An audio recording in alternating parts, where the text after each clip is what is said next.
Jeremiah, this season we talked about earlier your progression and getting you up to speed in Joe Woods' defense and him giving you a bigger menu. With this season over and you heading into year two, how has this season with Joe Woods impacted you? How has he developed you? What ways have you seen growth heading into year two? Yeah, well, he really tried to key in on my strengths just in terms of the versatility that he saw on film during college. So he really kind of tried to replicate as much as he could that kind of position and the type of scheme that I was definitely getting well at or really progressing at. So he really did a good job trying to take my strengths and develop those. And it's my job to be able to strengthen my weaknesses and the things that I didn't necessarily do that I saw that can definitely improve. So, thanks, Cam. Daryl Ryder, go ahead. Yeah, Jeremiah, just on your rookie year, what was your biggest takeaway? What was the most important or the biggest lesson that you learned this season? Oh, well, I think the biggest lesson that I learned was it's not the fastest, or it's not the strongest, or it's not the really the smartest people that are successful, or smartest teams that are successful in this this business and in this league. I think anybody would agree that on paper, I mean, we're better than any of the teams that you're really seeing in the playoffs and things like that. I don't think anybody would disagree with that. But it's just those teams that can, come together as one and be a unity, and those teams that can do the right things at the right time, and those teams that have 11 people who can do the job, when it's called for. So that's the biggest lesson that I really took, just in terms of the brotherhood really matters. That's something that we really keyed in on, at Notre Dame and in college, because, it's all we got really. We're not getting paid. We're not, at least back when I was playing, we wasn't getting paid. But, that's something that I would really like see, is just this team to be a team and the brotherhood to be a brotherhood, and just a unit to be a unit. And that's the biggest thing that I really learned, just in terms of what we should look towards next year, just in terms of the unity. So, thanks, Daryl. Go to Nate Orr.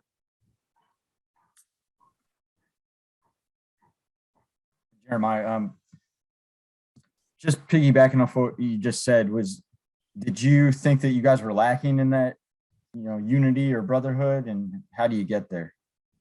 Yeah, I wouldn't use the word lacking necessarily, but I would say that that's something that we just need to get better at. There's a lot of things that we need to get better at, but that's just one of the things that I would say that I took away just by my observations, just the ability for us to bond closer, and the abilities for us to build that team chemistry that's needed, at a level that we would appreciate it. So, thank you, Nate. We'll go to Dan Lobby. Hey, Jeremiah, I want to go back to, what you were saying about what you need to work on this offseason. And, this second, or I guess your first real NFL offseason is coming up. So I guess, what's your plan? Have you sort of mapped out what your offseason is going to look like? Yeah.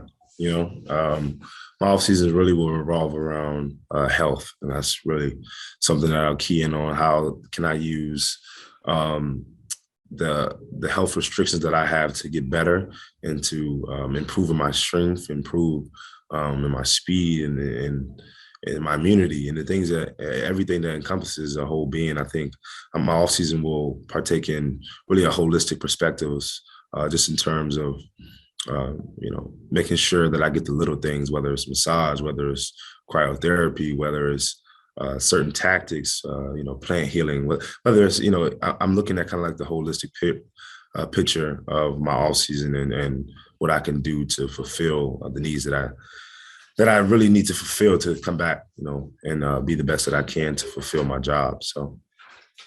Thank you, Dan. Scott Petrick is next.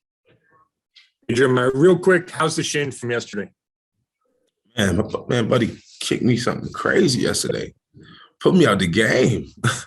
But no, my shin is feeling better. Man, I got up and I was feeling a little better. But yesterday, man, I was bad. I never had nothing freaky like that happen before. Gotcha. And then, the linebacker room could look a lot different next year. Are you ready to, and I know it'll only be year two, but are you ready to kind of step up and be one of the main leaders in that room?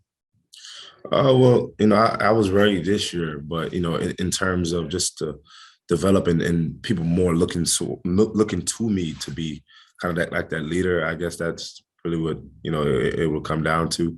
I mean, I'm always ready to step into that role. I'm always looking to be that role, but it's just um, the development piece in terms of actually putting the action together to do that, and that's something that I need to work on in terms of not.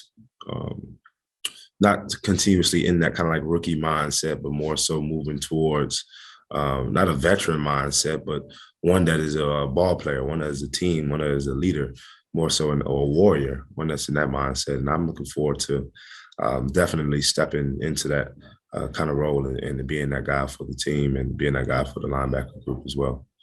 Thank you, Scott. Let's go to Mary Kay Cabot.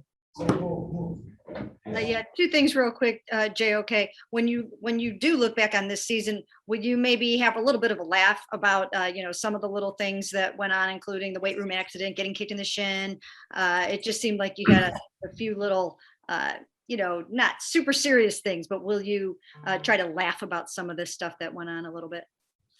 Not necessarily laugh, but more so take it as a sign to be more into what we would call in college is one of the traits. The traits is attention to detail, and more. And I guess that comes with becoming that veteran or becoming that leader is that you're really attentive and intuitive of the things that's around you and the understanding of how to tackle and these things to overall help your health. And I think that comes with experience.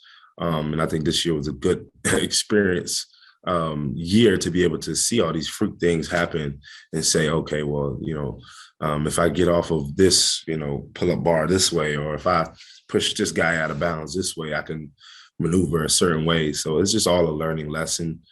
Maybe a couple of giggles, but not really, just not to laugh at something that necessarily put me out the game. Time for two more quick ones. Ashley Bastock, Tom Withers. Ashley. Hey, Jeremiah, I think you used this phrase earlier about like the game slowing down for you when you're a rookie. I guess what's that process like? I mean, do you notice when it's happening as you're picking up more things? And I guess just what's it like for you mentally? Yeah. Well, it's just it's a process that takes steps, it's pre-snap, during the snap, and then it's post-snap. All those things contribute to the next play or contribute to what you're doing or how you improve.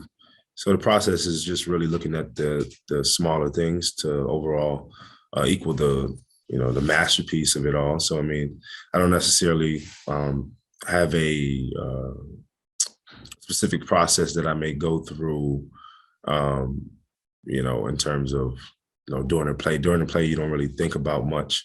You have to, do your assignment. And I think that's the goal really is, you practice so much and you train so much that once you get inside of the play or inside of the game, you don't have to necessarily think that much.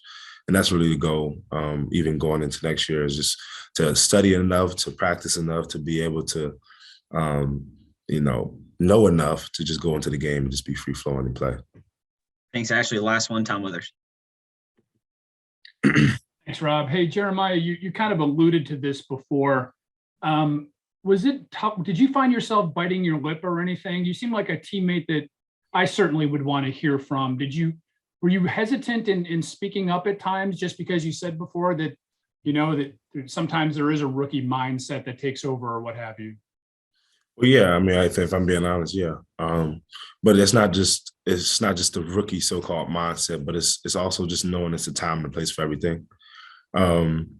It's if a guy that is of high years and a guy that's of high stature is specifically saying something that may be wrong or does something that may be wrong, you're not going to try to yell at him or rebuke him in front of the entire team.